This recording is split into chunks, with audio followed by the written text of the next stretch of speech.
உயிருக்கு ஆதரவாக குரல் எழுப்புவதாக இருந்தால் கூட தன்னுடைய மதத்தை சார்ந்த உயிரா, தன் சாதியை சார்ந்த உயிரா, தன் ஊரை சார்ந்த உயிரா என்று பாகுபாடு பார்க்கப்பட்ட அதற்கு பிறகுதான் அதற்கு குரல். அப்படித்தானே இன்னைக்கு உலகத்தில் போக்கு இருக்கிறது. காசாவில் கொல்லப்படுகிற உயிர்கள் உயிர்கள் இல்லையா? இன்றைக்கு உலகத்தின் பார்வையில் அவைகள் உயிர்களே இல்லை.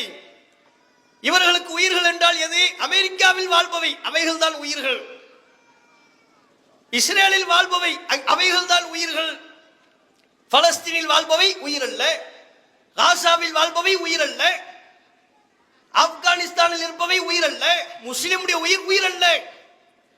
இப்படியான ஒரு வெறுப்பு பார்வை இன்றைக்கு பார்க்கப்படுகிறதா இல்லையா? இதையெல்லாம் நபிகள் நாயகம் ஸல்லல்லாஹு அலைஹி வஸல்லம் அவர்கள் தம்முடைய இறுதி பேருரையின் மூலம் ஒட்டுமொத்த மனித குலத்திற்கும் எல்லா உயிரையும் உயிரா மதி. முஸ்லிமுக்கும் ரசூலுல்லாஹ் இதுல மெசேஜ் கொடுக்குறாங்க. என்ன? நீ ஒரு உயிருக்கு குரல் கொடுப்பதா இருந்தா முஸ்லிமான உயிரான் பார்த்து குரல் கொடுக்க கூடாது.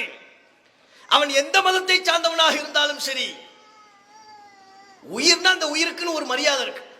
நபிகள் நாயகம் ஸல்லல்லாஹு அலைஹி வஸல்லம் அவங்க மதீனாவுல என இறுதி பேருரையில் ரசூலுல்லாஹ் எதை சொன்னார்களோ அது வெறும் ஏட்டில் இருக்கக்கூடிய கருத்துக்கள் அல்ல. அதைத்தான் ரசூலுல்லாஹ் சட்டமாக்கினாங்க, அதைத்தான் ரசூலுல்லாஹ் நடைமுறைப்படுத்தினார்கள், அதைத்தான் தம்முடைய வாழ்க்கையில் செயல்படுத்தினார்கள். எல்லா உயிரையும் சமமா ரசூலுல்லாஹ் நினைச்சாங்க. மதீனாவில் இருக்கும் பொழுது தோழர்களோடு பேசிக் கொண்டிருக்கிறார்கள்.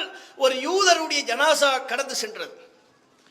ரசூலுல்லாஹ் ஒரு சட்டம் சொல்லி இருக்கிறாங்க. ஏதேனும் ஒரு மரணித்த உடல் நம்மை கடந்து சென்றால் அந்த உடலுக்காக நாம் எழுந்து நிற்க வேண்டும். இது ரசூலுல்லாஹ் சொன்ன ஒரு சட்டம், ஒரு நடைமுறை, கடைபிடிக்கணும். அதுவரையிலே முஸ்லிம்கள் ஒரு முஸ்லிமுடைய உடலுக்கு மாத்திரம் இந்த மரியாதையை செலுத்தி வருகிறார்கள். அந்த சபையில் உள்ள சிலர் சொல்கிறார்கள், அல்லாஹ்வின் ரசூலுல்லாஹ் எழுந்துட்டாங்க, எழுந்த உடனே சொல்லாங்க, அல்லாஹ்வின் தூதரே அவர் முஸ்லிம் அல்லவே, அவர் முஸ்லிம் கிடையாது, அது யூதர் ஆயிற்றே, யூதருடைய உடல் தானே நம்மளை கிராஸ் பண்ணி போகுது, அந்த உடலுக்கு நாம் எழுந்து நிற்கணுமா அப்படின்னு கேட்டாங்க. ரசூலுல்லாஹ் சொன்ன வார்த்தை என்ன தெரியுமா? அலைசத் நஃப்ஸன், அது நஃப்ஸ் இல்லையா, அது உயிர் இல்லையா? குர்ஆன் எந்த நஃப்ஸை காப்பாற்ற வேண்டும் என்று சொன்னதோ அதே நஃப்ஸ் என்கிற வார்த்தையை சொல்லி நபிகள் நாயகம் குறிப்பிட்டார்கள். அலைசத் நஃப்ஸன், சரிப்பா எழுந்து நில்லுங்க, அதுவும் நஃப்ஸ் தானே, அதுவும் உயிர் தானே. யூதனாக இருந்தாலும் சரி, இஸ்லாத்தை அழிப்பவர்களாக இருந்தாலும் சரி, அதுவும் ஒரு உயிர். அந்த உயிருக்கு என்ன மரியாதையை செலுத்த வேண்டுமோ அந்த மரியாதையை செலுத்த வேண்டும்.